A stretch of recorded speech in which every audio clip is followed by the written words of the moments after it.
بسم اللہ الرحمن الرحیم نحمدہ ونصلی علی حبیبہ الکریم اما بعد فاعوذ باللہ من الشیطان الرجیم بسم اللہ الرحمن الرحیم ولو انہم اذ ظلموا انفسہم جاؤک صدق اللہ العظیم۔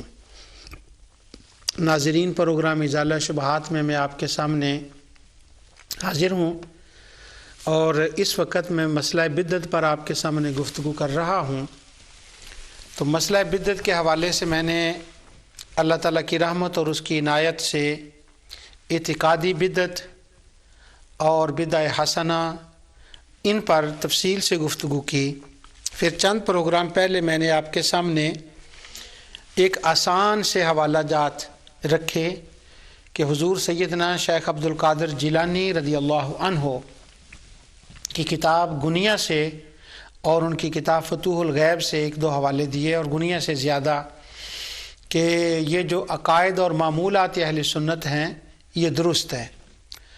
اور پھر میں نے پچھلے پروگرام میں حضور سیدنا شیخ عبد القادر جیلانی رضی اللہ تعالیٰ کے ایک خلیفہ، ان کے مرید اور ان کے شاگرد حافظ عبد الغنی المقدسی رحمۃ اللہ تعالی علیہ کے بارے میں بیان کیا کہ جو کچھ غنیت الطالبین میں جن عقائد اور اعمال کا بیان ہے وہی باتیں حافظ عبد الغنی المقدسی کی زندگی میں پیش آئیں اور انہوں نے وہ کیا۔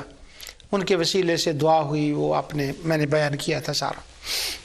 تو میں نے اس کو نام دیا تھا کہ یہ لنگر غوثیہ ہے، اور یہ علمی لنگر غوثیہ ہے، کیونکہ اب لنگر کی دو قسمیں ہیں، ایک بیان کا لنگر، ختم قرآن کا لنگر، اور وہاں پر دعا مانگنے کا لنگر، ایک یہ ہے، یہ روحانی لنگر ہیں۔ تو ایک جسمانی لنگر ہے جو سادہ لنگر ہونا چاہیے اور وہاں وہ مہمان نوازی کے طور پر ہو۔ تو ہم نے کیا کیا کہ وہ جس کو سادہ ہونا چاہیے تھا نا اس کو تو بڑا کر دیا، اور جو روحانی بڑا ہونا چاہیے تو اس کا چھوٹا کر دیا۔ تو اس لیے یہ ہمیں جو کوتاہیاں ہیں ان کو دور کرنا چاہیے۔ تو علمی لنگر غوثیہ کا ایک شاہکار امیر المومنین فی الحدیث حافظ عبد الغنی المقدسی کے میں نے عقائد اور اعمال آپ کے سامنے پچھلی بار بیان کیے۔ اس سے پہلے پروگرام میں نے علامہ ذہبی کی کتاب سے اور حافظ ابن رجب کی کتاب سے یہ بتایا تھا کہ یہ جو ہیں دوسرے حضرت سیدنا غوث پاک رضی اللہ تعالیٰ عنہ، ان کے شاگردوں میں، یہ پھر میں ذہبی سے پڑھ دیتا ہوں کہ وہ سمع من نبی غالب الباقلانی، کہ ان کے شاگردوں میں بہت سے لوگ ہیں جن میں سمانی ہیں اور عمر بن علی القرشی ہیں اور حافظ عبد الغنی ہیں اور شیخ موافق الدین ابن قدامہ ہیں۔ عبد الغنی المقدسی کے بارے میں نے پچھلی بار بتا دیا۔ آج ابن قدامہ کے بارے میں جو ان کے غوث پاک رضی اللہ عنہ کے دوسرے مرید اور شاگرد ہیں ان کے بارے میں عرض کرتا ہوں۔ میں یہ چاہتا ہوں کہ ان سے زیادہ ایک خاص موضوع پر میں ان کے بارے میں زیادہ عرض کروں۔ تو یہ سارے غوث پاک رضی اللہ عنہ کے دونوں بھائی مرید تھے، ماموزات تھے، انہوں نے وہاں جا کر حضرت غوث پاک رضی اللہ عنہ کی صحبت اختیار کی۔ تو یہ حافظ امام ابن قدامہ جو ہیں بڑے مشہور محدث ہیں، ان کی کتاب ہے المغنی، اور المغنی کے ان کی سب سے بڑی کتاب ہے فقہ کی، ان کی اور بھی بڑی کتابیں ہیں، لیکن میں زیادہ اپنا زور جو ہے وہ چند حوالوں کے لیے المغنی پر دوں گا۔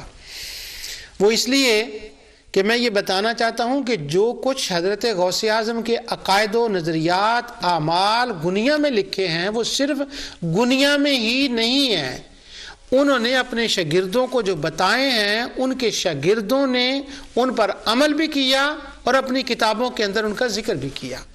تو صرف گنیہ کے اوپر نہیں، لیکن ہم جیسے لوگوں عام کے لیے گنیہ کافی ہے کہ یہ گنیہ کے اندر لکھا ہے۔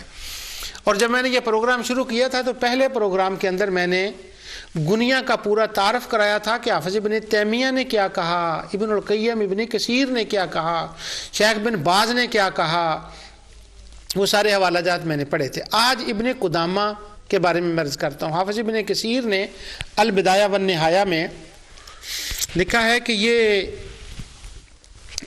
امام موفق الدین عبداللہ بن احمد بن قدامہ یہ مفتی المذہب تھے، اور یہ بہت بڑے عالم تھے، اور یہ بغداد میں گئے ہیں، اور وہاں شیخ عبد القادر اپنے بھائی ماموزاد عبد الغنی کے ساتھ وہاں شیخ عبد القادر جیلانی کی صحبت میں رہے ہیں۔ وہاں انہوں نے امام احمد کی فقہ سیکھی، ان کے مذہب کے مطابق، اور ماہر ہو گئے۔ زہد و تقوی، سخاوت ان کے اندر بہت تھی۔